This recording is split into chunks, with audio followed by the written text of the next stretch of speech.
Hi, this is Mark Farner, and you're watching Welcome to the D. The D.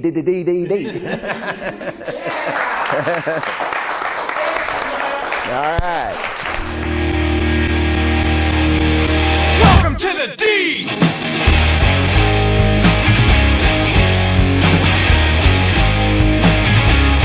Welcome to the D!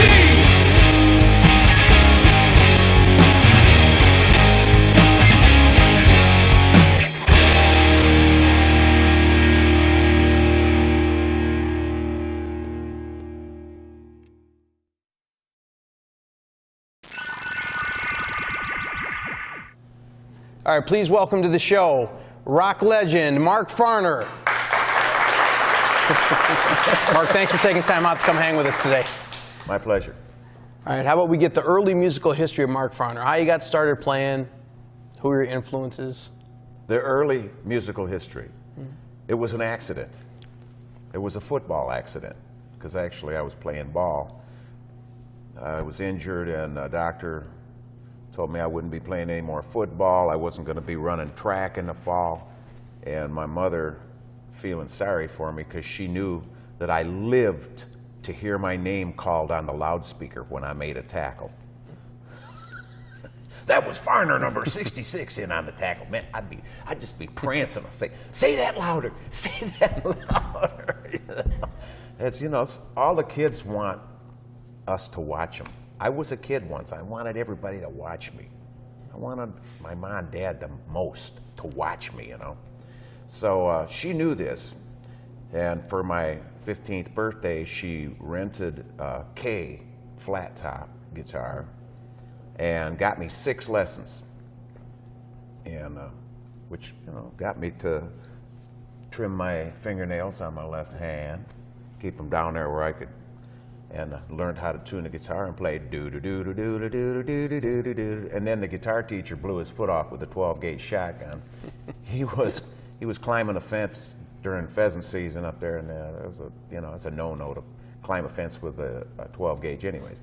So he called my mother and said, well, I'm not going to be able to teach him because I'm going to be, recover and stuff. So just have him go watch the guys in the band in the high school that he was hanging with. So I did. I'd go watch, and I'd go home, and I'd make the chords. Go, oh, okay, I got that. I can do that. I slept with my guitar. I listened to, Hendrix was my guitar god.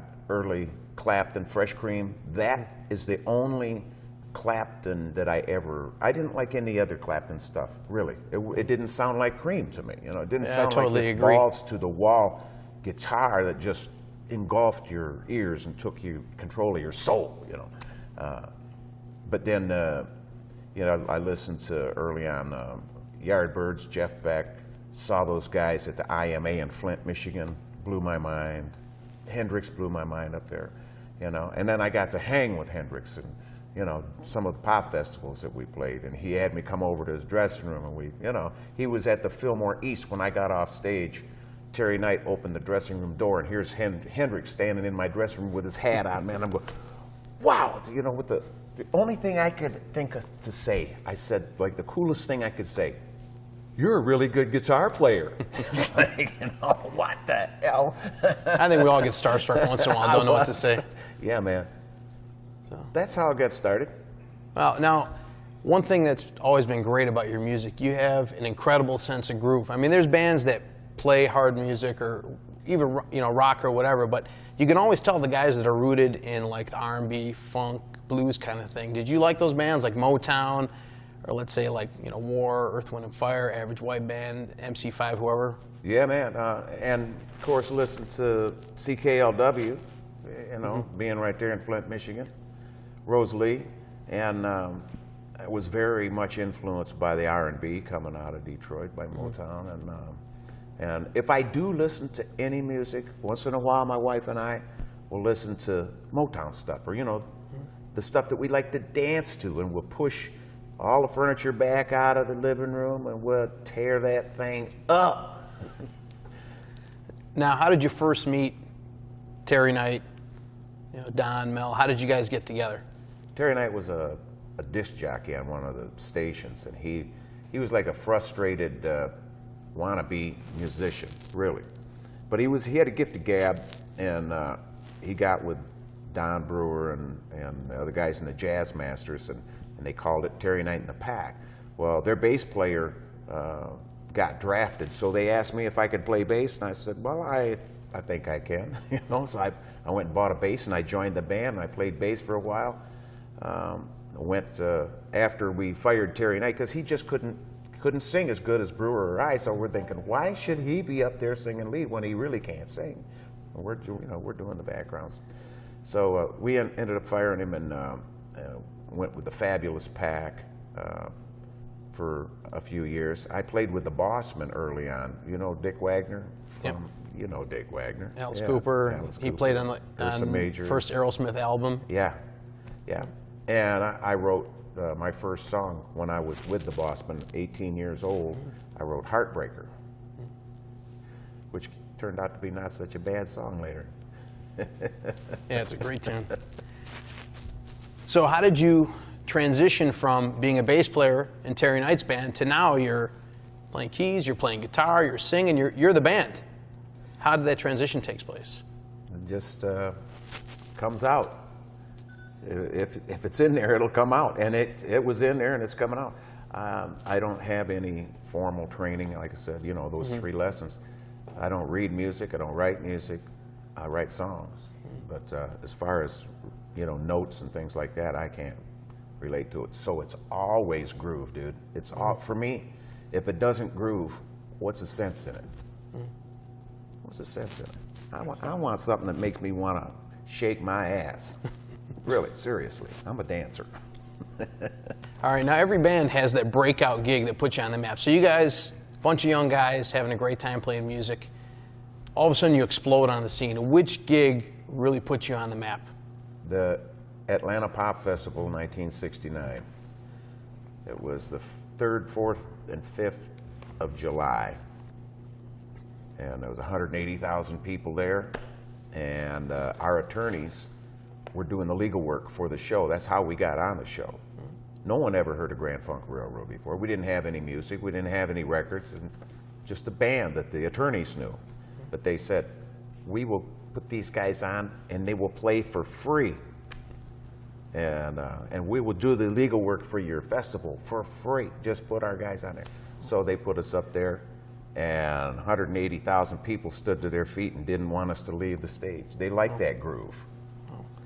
So at what point, was it before then? At what point did you guys just feel like you had something special going? You didn't know what it was. Right then, dude. But you had something special. Right then. I had a nice paisley print, kind of see-through shirt with all these fantastic, you know, colors back in, a psychedelic looking thing. And by the 3rd song, it was just like sticking to me, just like I was sweating. I like, oh man, I can't stand this, I can't stand this. And I'm up there singing stuff. So I hand the guitar tech my guitar, and I take this shirt, and I just like this, and I rip it off, and the audience went nuts. And I went, oh, that works. So, so I learned something there, you know, kind of as you go. So in 1971, you guys sold out Shea Stadium way faster than the Beatles. Not just like you barely broke the record. They took 6 weeks. You guys took 72 hours. Right on. Tell us about the show. I mean, here you are. You're a young guy, and massive gig. You broke the Beatles record. You just feel like regular guys, but this is going on. Tell us what was going on in your minds at that time. We took off in a helicopter from a heliport on the East River, and we flew over the stadium. Humble Pie was on stage, which was set up at second base, and the whole stadium was going like this, just bouncing like this, and I'm going, wow, that thing's gonna fall down, man, it's unbelievable. You could see, and the doors open on the chopper, and we're just kind of going by real slow and watching them, and I had goosebumps on top of my goosebumps, man. I could not wait. We land in a parking lot where the limousine's supposed to meet us. No limo. Chopper's sitting there, and this is long before. So presidential treatment for you guys. Well, no cell phones. So the guy that was with us, he was kind of like one of those guys. Runs down to the phone booth at the corner, and about 3 minutes later, cops came into the parking lot with their lights and sirens going. We jump in the cop cars and we go right into Shea Stadium with the lights and sirens going. The doors open up and Grand Funk gets out of the back of these cop cars, and that really set the audience off. It was like, man, what a way to start a gig. Wow. And this is, this was before monitors, dude. All we had was front of house. No monitors. How could you hear yourself with the crowd couldn't. going crazy like that? The crowd was going crazy. You couldn't hear yourself. Forget about it. I was singing closer to home. The audience sang it louder than the PA system. Were you just watching Don's arms where they were landing on the snare to see where you're at, or what were you doing? I stayed right in front of them so I could lock in. Wow. So then you go on, you have 10 platinum albums straight. And, I mean, all this success so quickly. Did you ever get a chance to actually enjoy it or savor it, or was it just like a whirlwind? That was fun. Didn't realize the degree of our success because we were just young kids. I mean, I was 20 years old when the band started. My mom had to sign a contract for me. Co-sign on the contract? God rest her soul. Yeah. Well, now there's so many artists like Kurt Cobain or John Frusciante from the Chili Peppers. These guys have, I mean, these are people that they're very famous but had such a hard time accepting success and the fame and everything that went along with it. And on the opposite end is you, where you just look so darn comfortable doing what you're doing, like you're having a great time every minute. I mean, what is it that, it just looks like you never get stage fright, you're never worried, you're just having a blast out there? I am having a blast. And I have a relationship with my audience that goes beyond just showing up and playing. They know who I am because my songs told them who I am. They love who I am, and that's why they show up. And they expect something from me. They expect me to be just me, having a good time. They expect me to sing to them and make them have a good time. And my job description, make people happy. Pinch me. What could be better? Yeah. Really, that's what I do. It's just, it's there. It's inside of me. And like I say, I don't listen to the radio. I don't watch television. I listen to what's in the kingdom right in here. Now, it's funny, I always say that musicians go through this phase where when you first start playing music, you kind of think like everything's all ideal. I'm going to play this great music. Everyone's going to love me. But then you hit that side where the ugly side of the music business finally rears its ugly head and catches up with you. And then it kind of jades your musical perspective. When did that happen to you? When did that business side really hit you like, wow, I really got to take care of that other end? Well, we did a European tour, and we'd like netted $1.5 million. Terry Knight says to us, you guys can't take a tax hit. We can't take this back to the United States, so let's put it in a Swiss bank account in the most stable world currency. At the time, I think it was Deutschmarks. We went, oh, cool. That was the last we saw that. Can you imagine these 3 young kids giving the money to this guy who goes and puts it in his name and they never see it again? We were the ones that made the money. I mean, this was like, that really kind of turned us off as to the music business and the potential for harm. If you took stuff personally, it would devastate you. But I learned early on, how long we got in the bone suit? A few years, and don't let this get on. I mean, stuff. Are we saying, is this okay? We'll edit it, don't worry about it. Okay. We'll put the bleep in. So. Yeah, you can't take that stuff too serious because it'll ruin you. I mean, people that kill themselves, forget that stuff, man. Are you kidding me? Well, I know that you didn't take that serious, but how did you hold yourself back when Terry Knight shows up at Madison Square Garden to confiscate your equipment before the show? How did you guys not annihilate the guy? Well, our stage crew were they looked like Vikings, big guys with beards and stuff. So these attorneys come up there with a sheriff, and they say, we're confiscating this, and these big guys went up there, and they're looking down at those attorneys going, I don't think so. You get your ass off my stage, or I'm throwing you off my stage. You understand? Oh, and they trembled right off. And our guys said, don't worry about it. They ain't coming back in this building. So, I mean, we knew people that kind of kept that in perspective. It was after the gig that the equipment was confiscated, but we got it right back. It was ours. Oh, you did get it back? Yes. Oh, I didn't know that. Yeah, man. So Now you guys have the distinction of possibly being the only band ever to show up Led Zeppelin. Tell us about that show at the Olympia when you showed up Zeppelin and they shut the show down after. Well, we were really homing in to our home crowd audience. And it was like we were just getting ready to go into Inside Looking Out. And the manager, Peter Grant, for Led Zeppelin comes out and tells our manager, cut, you got to stop the show right now. And the audience is going crazy, I mean, just bonkers. And Terry wouldn't stop the show, so the guy pulls a plug on us, no power. He has them shut the power off. Audience is going, wait, what? And Brewer's back there still playing, and there's no guitar amps, but he's still playing. And finally, Terry's like going, stop, you know. And then he goes up, and they turn the mic on for him, and he says, due to a contractual obligation stuff, Grand Funk has to leave the stage, and whoa, bullshit, honestly, and all the audience is throwing things. An hour and a half later, Zeppelin went on stage to a half a house because half the audience left. I stayed and I watched the show. It was great. It was a great show, but they didn't have no thunder. It was all used up by the previous act. So now I hear so many great stories about the Grand Ballroom. I'd never been there, but I hear a lot of great stories from a lot of bands. What is it that made the Grand Ballroom special? And what was happening in Detroit with Nugent, with Seeger, with MC5 at that time that made the Grandy such a cool place to be? Well, it was, you know, the light show. Those were the people would be back there with their oils and the watercolor, and they're tripping, and they're like, and all this stuff. And just the friendliness of people there at the Grandy. Good people, you know, that were running it. No ego trips, you know. Everybody wanted to help.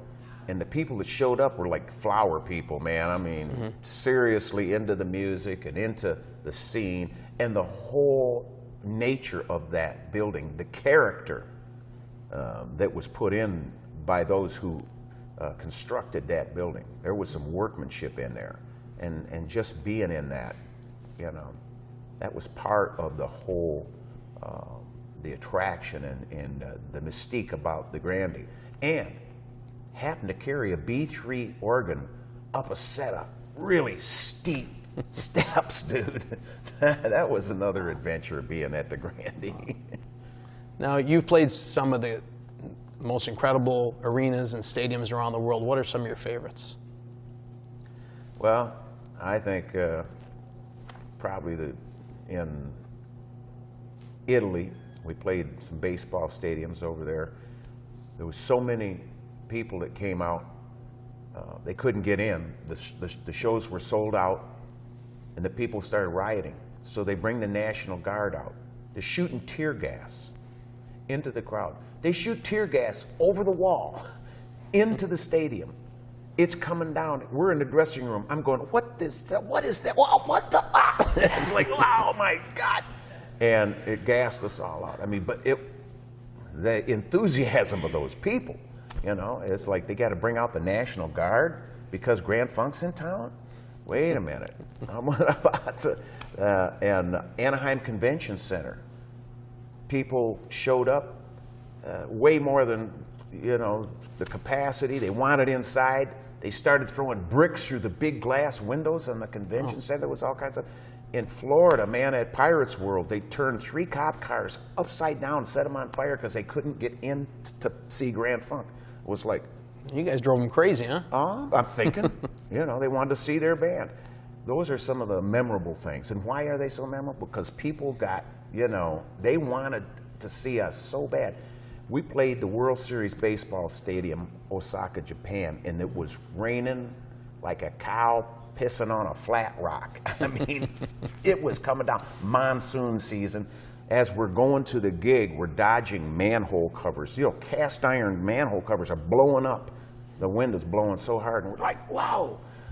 We get there, thousands of kids on the outside that can't get in. It's sold out. These kids pick up a line pole, a telephone pole that's like 80 feet long, and you know, I don't know how many kids on it, but they're going, boom, boom, they're busting on this gate, and pretty soon, wham, we watch as they started to flow into the stadium. Wow. Yeah, and it was raining so bad. Every time Brewer would hit the drum, it was like dead. You know, it was loaded with water on the top. So, and the water would kind of pop up like that. It was crazy. And this is before wireless. So I'm plugged in, so I'm not getting anywhere near that microphone when it's raining. Yeah. I look like a drowned rat standing there anyways, but that was pretty memorable. And all the newspapers showed, you know, I still got clips from back when they showed us on stage dripping wet and all these fans are going crazy. I love that stuff. You definitely had some hardcore fans. Yes. So what inspired you to write I'm Your Captain? I went to bed one night, I said my prayers that my mother taught all us kids, 6 kids. Now I lay me down to sleep, I pray the Lord my soul to keep. You know, and on the end of the prayer, I'd always put a P.S. and, you know, God bless Mom and Dad and Grandpa and all these. And then I said, and God, please give me a song that will reach and touch the hearts of people you want to get to. I wrote I'm Your Captain in the middle of the night, but I'm always writing. I didn't know it was a song, but I wrote it on a legal pad that I had next to my bed. I always write down everything that I'm getting whenever it's there. Well, I got up in the morning and I'm playing my acoustic. I had a George Washburn, nice one. I'm playing it in the kitchen, looking out in the pasture at my horses, drinking my coffee, got my feet up on the table. I'm going, yeah, man. And I went, wow. I wonder if this would. And so I go and get the song. I didn't know it was a song yet. We have an acoustic here if you want to demonstrate for us. And I made a song of it right then. I took it to rehearsal that day, and the guys went, wow, this song's a hit. I guess they were right. That was huge. It paid off. How did you get hooked up with Todd Rundgren to produce your album, and what made you cover Locomotion? Todd was one of the names in the hat, and there was a lot of people that, that were names, producers back then that we were considering.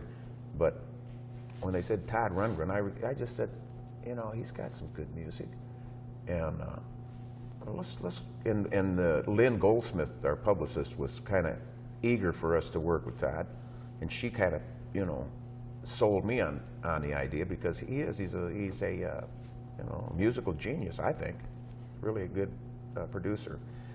And he came to the Swamp, Grand Funk Studio, and I went home for lunch. I'm sorry to interrupt you. Is that in Fenton? In Fenton, yeah. I recorded in that studio on Reel to Reel. Cool, yeah. Way back. I recorded my last album, Reel to Reel. That was great. But came back from lunch, which the farmhouse was across the street, and I came back, and I walked in the door, everybody's doing a brand new day, and then the guy starts singing in the background, right? And Rundgren comes out of the control room. He's got a sandwich in one hand. He's going, hey, what is that? I said, what do you mean, what is it? That's Little Eva. That's Locomotion, dude. Man, we got to do that song. We got to do that song. We got to do it right now. He's going, well, so, okay, let's do it. And we did. We went in and made a party out of it. He came in as I'm doing my guitar solo. He grabs a hold of the Echoplex, the head, and wow, and he's laughing. It's like the guitar is eating itself. Now, one of the strange things that was odd to me is that you guys had Frank Zappa, who writes so many things, odd progressions, odd meters, and just kind of strange tunes, producing a Grand Funk album. How'd that happen? His name was in the hat. And when it came out, everybody kind of looked at each other and went, Zappa? Yeah, I bet he'd be badass, And he sure was. Well, was he an odd guy at all, or was he? He did not, he wasn't odd. He didn't do drugs. He didn't drink. Everybody thought he was, high on drugs, really. And he didn't do it. He never did drugs. He was straight. He drank so much coffee, though. He drank more coffee than 10 people ought to. He had one of these air pots. It's a thermos that if you push down and it comes out. He's always checking it. And when it get about halfway down, he'd send the engineer to make a fresh pot. I'm not kidding you. I think that was part of what got him, the cirrhosis. Well, I heard he was a relentless worker, though. Oh my God, yeah, serious dude. Now, how did you change Frank Zappa from being an anti-gun person to being a lifetime member of the NRA? Well, I didn't change him. The truth changed him. He wanted to know about the song that I wrote, Don't Let 'Em Take Your Guns. It's on the Good Singing, Good Playing album. And so I told him about the Second Amendment, and I told him how important. It says, necessary, Frank. Get this word, necessary. Do you know what that means? Well, yeah, I think I do. Okay, now are you starting to get it? Necessary for the people to have guns, to have the freedom of state. It is necessary, because if we didn't, it'd be like England or any of these other places where they took the guns from the people. It's the same powers that run this country that run England. It's those banksters. So, and I explained it all to Brother Frank. He goes, well, you know something? I think I want to shoot a gun. I said, you've never shot a gun? He says, no, I've never had one. I said, dude, stay right here. I go over and I get a Smith & Wesson 44 Magnum. I want him to shoot a real gun, you know. And he's seen Dirty Harry, so, you know. I bring the 44 mag back over, and first I talked him through how to hold the gun, how to breathe, when to pull the trigger, and how to pull the trigger. And he took a couple of dry runs, just, you know, dry firing the gun. Then I put bullets in it, and we're standing out back of the swamp, and there's a big hill there that we used to shoot into, because you know, the bullet's not going any further. And he says, I want to shoot a can, man. So we put a beer can up there. I said, okay. So he's back, like from here to those guitars, he's probably 50 feet from the can. And he drilled it. He nailed that thing, man. The first shot, of course, the gun, wow! I say with a 357, I'm surprised the can didn't just burst. And he turns around and he's, did you see that? And we're all like, duck, trying to get the hell out of the way, you know? But it was because he had it explained to him that he finally got the grip on why it is necessary for the people to be armed, to fight the tyrants that want to rule us, you know, that want us enslaved and under their will. He became a life member of the NRA before he died, yeah. And because he got turned on to the truth. Now, so Grand Funk took some time off, and then you guys started getting back together again, had a reunion tour. What happened during that tour that where the whole thing with the rights to your music, where that whole thing happened? Well, in '76, Brewer walks into rehearsal and says, I got to find something more stable to do with my life. And we all went, what? He says, I'm serious, man. This is it. You're calling it? Yep, I'm calling it. The band is done? The band is done. I got on the phone. I start calling my brother Ricky. I start calling Al Watton, Dennis Bellinger, these people that I knew could play music. I said, you want to be in my solo band? What? You know? I said, yeah, solo from here on out. And I made 2 albums on Atlantic Records. And then in the early 80s, like 81, we got back together. Mel Shocker came to me and asked me about putting the band back together. I said, well, hey, if you could get Brewer and I on the same page, let's try it. And we got back together for some rehearsals, wrote some music. I wrote Queen Bee for the heavy metal soundtrack. And right when we were supposed to fly out to California to sign contracts with Warner Brothers, Full Moon label, Mel calls and he says, I can't go. I said, what? He says, I can't fly. You can't fly? What was this? He says, no, man, I'm out of the band. I'm gone, man. You're going to have to get somebody else. So we got Dennis Bellinger, long story short. And Dennis was a great bass player, but sure wasn't Mel Shocker. But he could sing, you know, so pretty good. And as far as the rights to my songs, they went with the first manager, Terry Knight, who told me I had to publish my songs through his publishing company. I didn't know I could have my own publishing company, and I should have had my own publishing company. Publishing company comes into play if a songwriter wants to sit home on his ass and write songs and then have a publishing company get somebody to cover those songs, then the publishing company is earning, I don't know if they're earning half of it, but they're earning something, you know, but they get half. The songwriter takes half, the publisher takes half. That's how the royalty is split. I had no clue of this. Now, if he'd have said, Mark, you want all your money or half your money? That would have been more easy honest, answer you know. there, But that's how the rights to my publishing. Now, Terry Knight's daughter controls it. And, of course, he was stabbed to death here 4 or 5 years ago in Temple, Texas. Oh. Yeah. His daughter's boyfriend stabbed him 26 times with a butcher knife and killed him. High on drugs and not a good scene. Now, we spoke to Reeves Gabrels a couple weeks ago, who was David Bowie's guitarist. He plays for The Cure and Tin Machine. And he went from playing a Steinberger guitar to a Parker Fly to a Reverend guitar. And I was asking him what made you pick these guitars. He was saying that what he liked about those guitars is no history was written on them yet. He said when a guy comes out with a Strat, you expect a certain sound.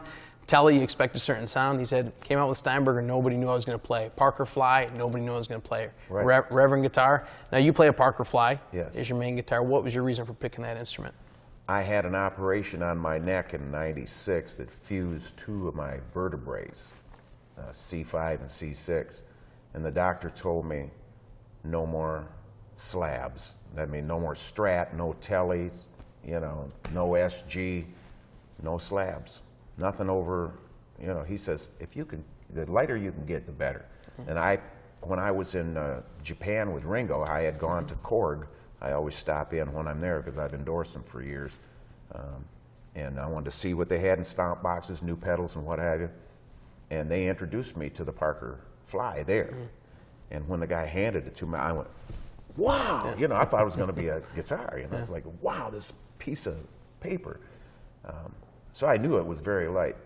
And when I had the operation and got the bad news, I called Parker, and they made me a couple of hardtails, and I still got them. And they are the best guitars I've ever played. Made me a better guitar player. Oh. Yeah, they're excellent. They practically play themselves, to be honest with you. Yeah, dude. They're excellent. Now, how many albums have you released as a solo artist? I don't know. That's not a number that's resident here.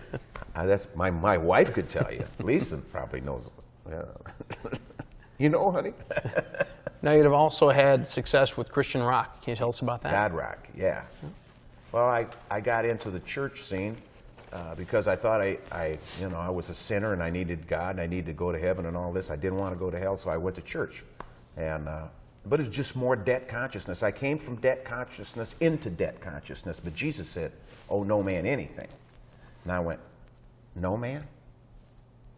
Anything?"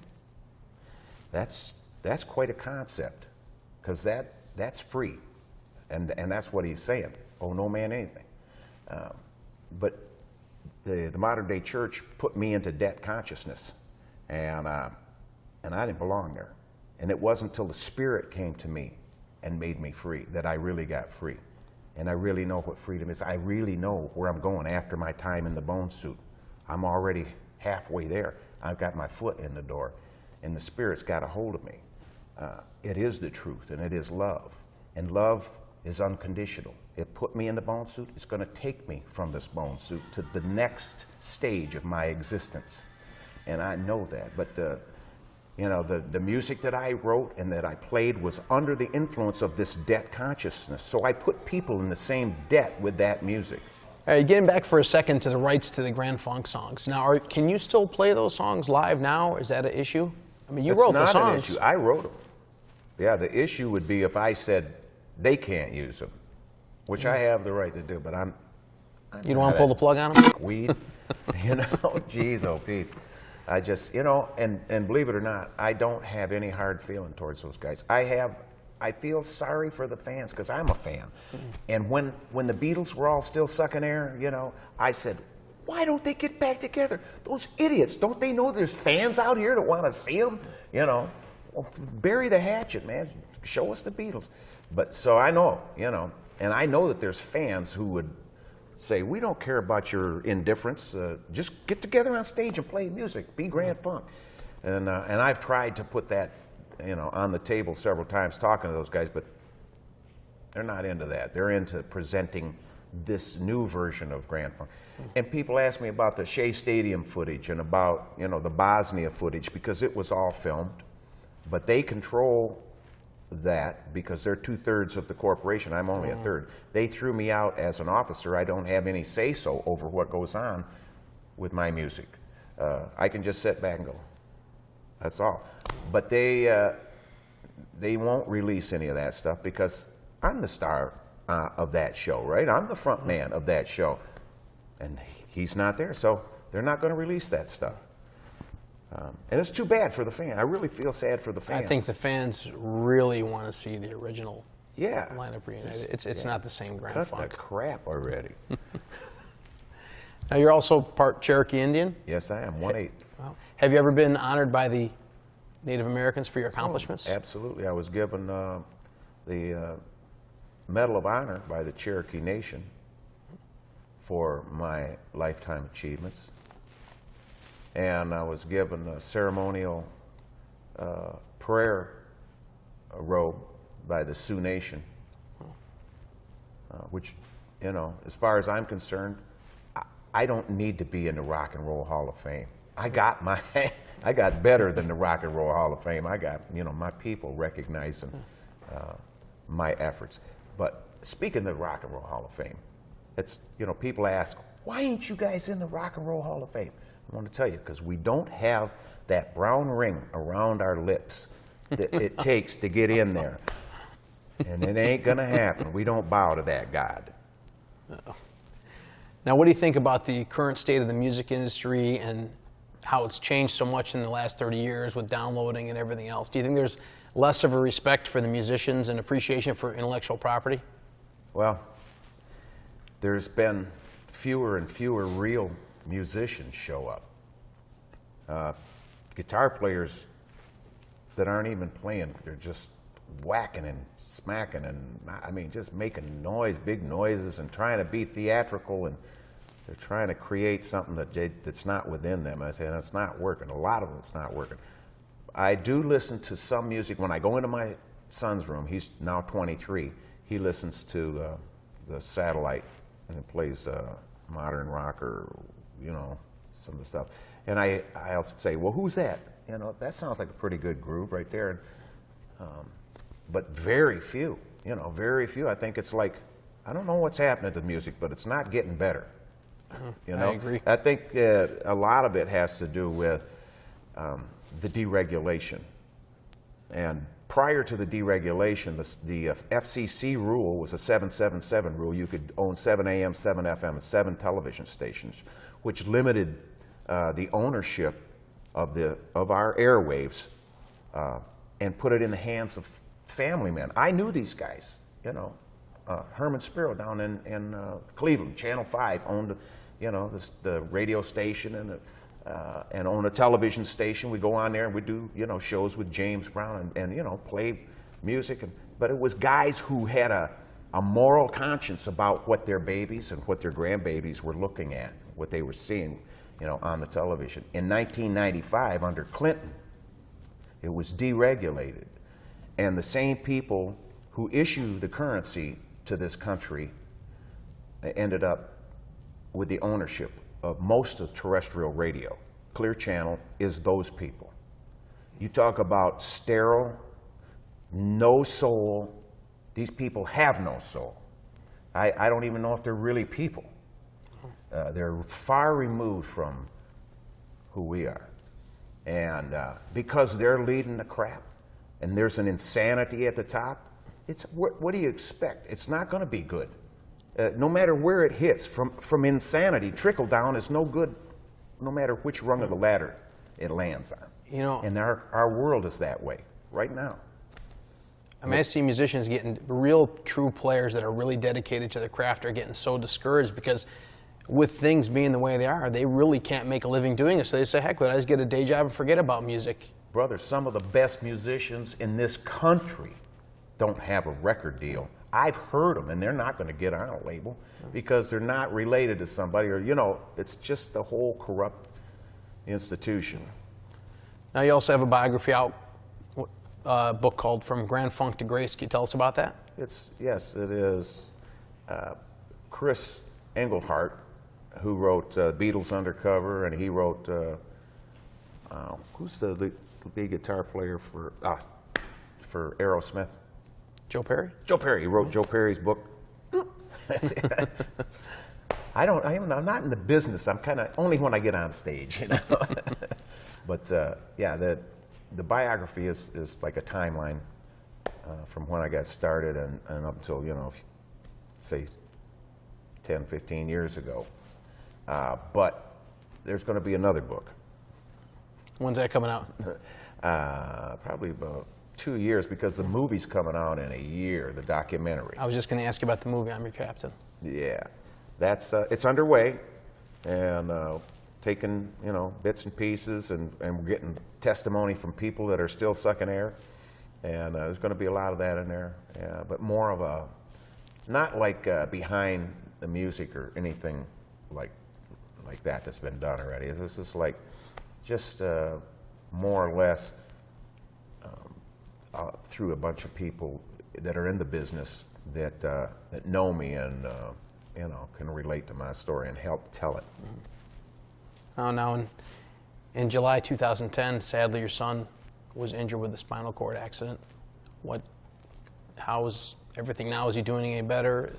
Jesse is still quadriplegic and he's still on life support, but he's in love. The night nurse, Rachel LaHaye,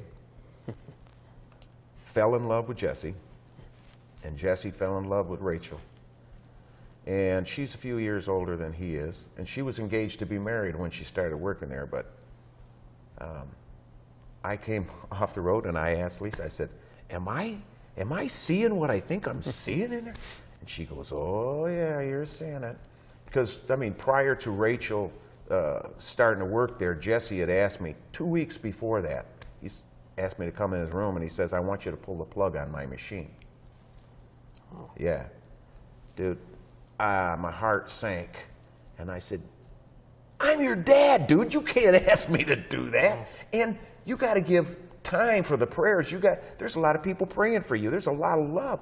You got to give some time, man. Don't be so ready to check out. And then like Rachel comes into his life, and I asked Lisa, I said, am I seeing? Yes, you're seeing. So I go in there to his room. I said, Jess, you still want me to pull that plug, dude? I had to mess with him. That's a cruel joke. That's a cruel joke. I had to mess with him. And I said, what's this? What is this I hear about you and Rachel? He looks over at me, quadriplegic on a vent, laying there going, Dad, I'm the luckiest guy in the world. Oh, I'm telling you. that's amazing. And it's real love. Yeah. That's what love does. He still wants to live. Today, he don't want me pulling that plug. He don't want nowhere near that plug. Now, did you have insurance at that time when that happened? He has no insurance. We had no insurance on it. I mean, 21 years old in the state of Michigan, you're on your own. So it's been tough as far as financially. And our house was not built for handicap. We bought it already constructed, but we've been working on it ever since then, and we're finishing it up as we can afford to do the project after project after project. We had to put an elevator in. I mean, it's been a pretty big undertaking, but at least now we can get in and out in any kind of weather. The ambulance can show up, and he can be at the hospital ASAP. Now, do you still tour a lot, or have you dialed that back a bit? I've dialed it back a bit, but I still do tour. And I was in Russia last December. I was in South America in March, down to Chile, and we went over, what was that other? Brazil. Yeah, the Brazilian fans, wow. Just the South American fans, they just really love American rock and roll, especially the stuff with a groove. Now, you've been on the big stage for so many years. Can you give us a few stories about some of the other names in the industry?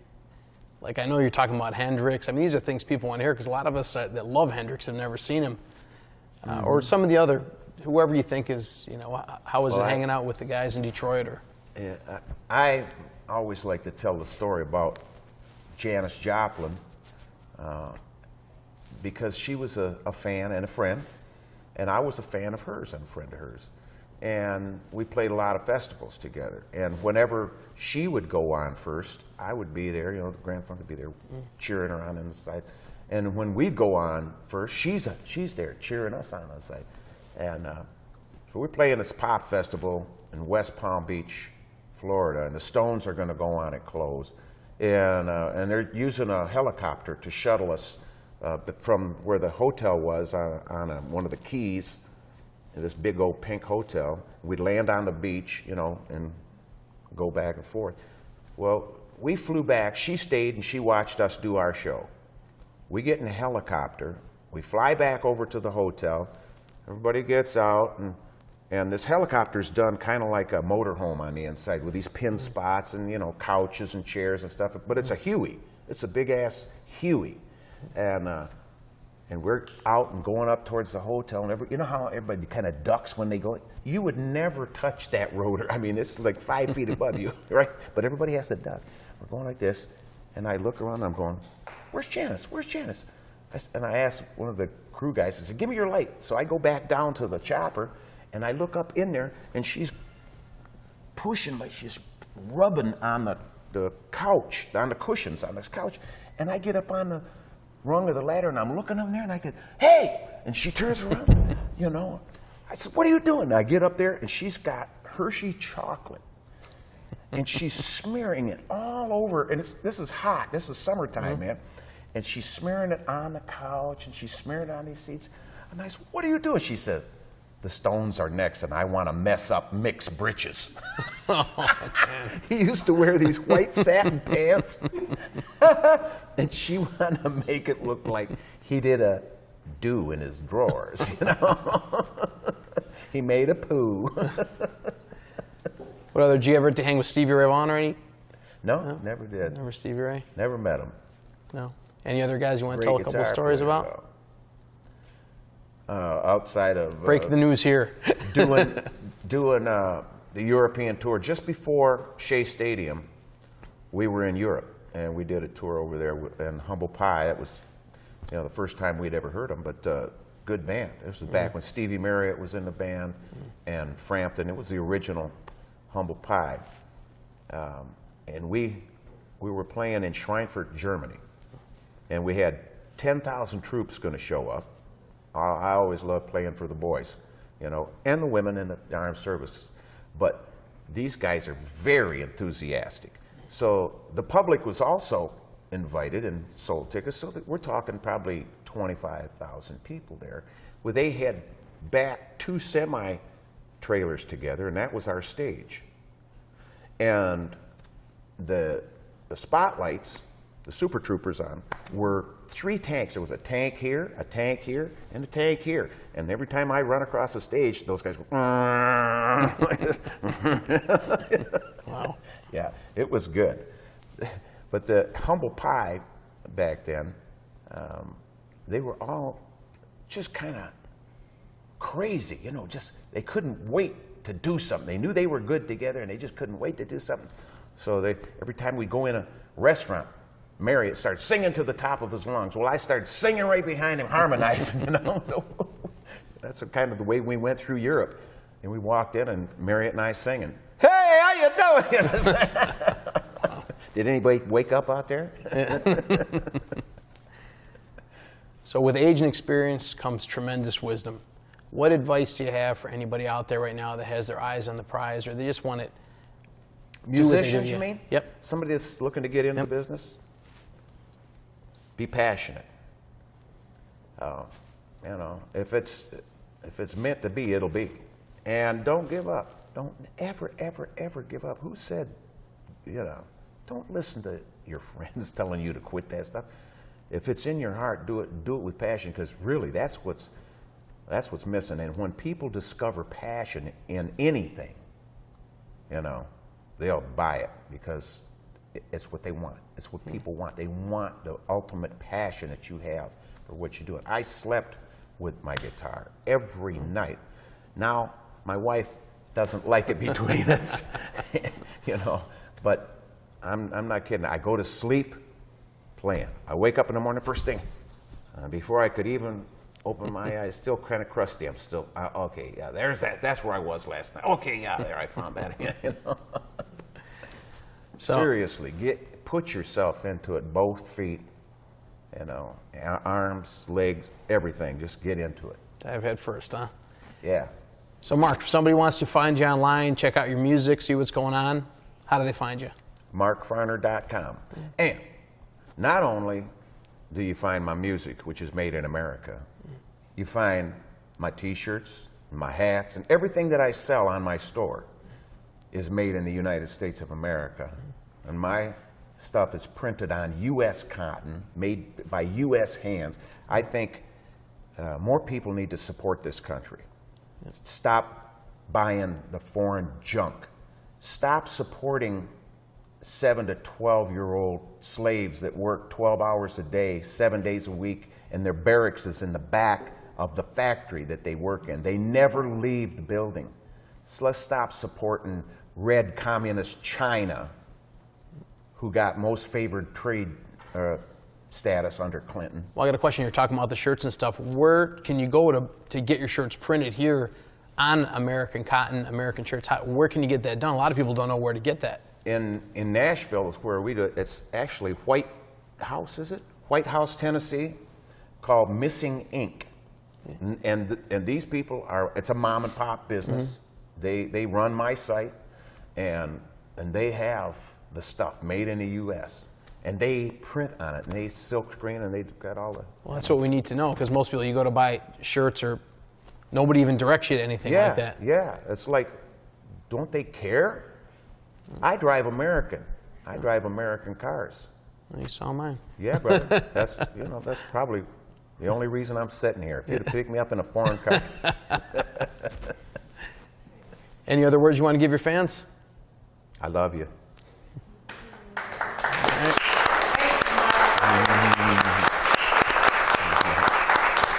Mark, thank you so much for taking time out to hang with us, pleasure. man. Once again, Mark Farner.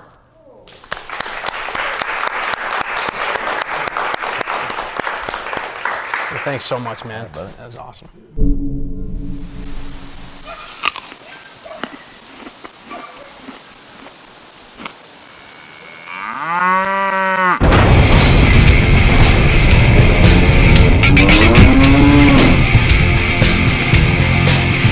I'm Mark Farner, and this is Prime Cuts. I want to talk to you about the Grand Funk Railroad album, E Pluribus Funk, which was the round silver album released in 19...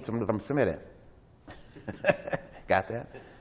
That album, I played an SG, a white SG Gibson guitar that I purchased from Stevie Marriott, and he brought it to the United States with him when they opened for us at Shea Stadium, and he sold me that guitar for $200, Mark. And I played E Pluribus Funk, all those songs, with that SG. And there's songs on there, Save the Land, that people want to hear on stage. They like the three-piece stuff, and they really like that album for some reason. A lot of fans really they think that the silver E Pluribus Funk is the stuff when it comes to Grand Funk. So I just wanted to let my fans know and the people know that that was with that white SG that I got from Stevie Marriott. And I played it on stage for a while, but my brother needed a guitar, so I gave it to him, you know. And who knows what pawn shop it's in now. From D-Town to your town, we're coming your way. When you see the D fly, you better cheer the brave. Welcome to the king that's crowned. We're from Detroit City, we're the best around.